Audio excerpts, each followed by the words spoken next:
नमस्कार मित्रांनो, मी सांगलीकर प्रदीप आपल्या मराठी ब्लॉगमध्ये सर्वांचे मनापासून स्वागत. मित्रांनो, मी पुणे आदमापूर असा प्रवास करत असताना आर्ट या हॉटेलमध्ये थांबलेलो. या ठिकाणचं आपल्याला दृश्य दाखवत आहे की हॉटेलमधील सर्व सुव्यवस्था कशी आहे, या ठिकाणी जेवण कसं केलं जातं किंवा चपाती भाकरी या ठिकाणी आपण दृश्यामध्ये पाहत असाल की चुलीवरती गॅसवरती चपाती भाकरी केल्या जातात. त्याचप्रमाणे हॉटेल एकदम पारंपरिक पद्धतीचे आहे. या ठिकाणी जसं आपल्या एखाद्या घरामध्ये किंवा राजवाड्यामध्ये सर्व गोष्टी असतात जिथल्या तिथं, की या ठिकाणी आपण पाहू शकता गाईचा गोठा आहे, शेजारीच पांढरे ससे पाळलेले आहेत. त्याचप्रमाणे भरपूर असं पाहण्यासारखं आहे की जे पारंपरिक पद्धतीनं प्रत्येक ठिकाणी व्यवस्थितपणे बांधलेलं आहे. तसेच भिंतीवरती वारली पेंटिंग्स काढलेले आहेत आणि वेगवेगळे सुविचार लावलेले आहेत. हे हॉटेल पाहिल्यानंतर पूर्ण अशा जुन्या गोष्टींच्या आठवणी येतात.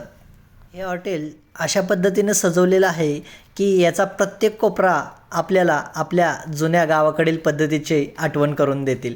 की या ठिकाणी चिनी मातीच्या भरण्या असतील, त्यानंतर भरणीमध्ये भरलेले या ठिकाणी मसाले असतील, विठ्ठल रखुमाईची या ठिकाणी पाहिलेली मूर्ती असेल, बंब, चुली, असं प्रत्येक गोष्टी. त्याप्रमाणे या ठिकाणी आजीबाई आपल्याला पीठ चाळताना दिसतील. म्हणजे किती असा जुन्या पारंपरिक पद्धतीचा आपण या ठिकाणी मेनूही पाहू शकता की व्हेज थाळीमध्ये कसा मेनू आहे.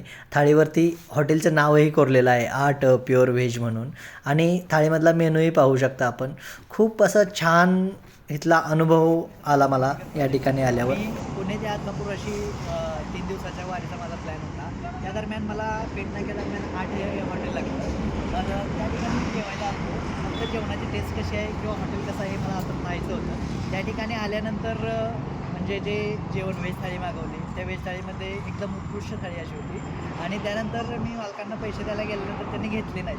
कारण बाळूमामांचा महिमाच एवढा मोठा आहे की त्या ठिकाणी बाळूमामांचं नाव जरी निघालं तर त्या ठिकाणी सर्व गोष्टी अशाच होऊन जातात. म्हणजे आपली जी सोय आहे ते मामाच करतायत. त्यामुळे मला रस्त्यामध्ये प्रत्येक ठिकाणी मला अशा प्रचिती घडून आल्या मामांच्या नावामुळे. आणि आज खूप आनंद होतो आहे की मामांच्या नावाला लोक जपत आहेत, त्यांच्यावर विश्वास ठेवत आहेत. धन्यवाद.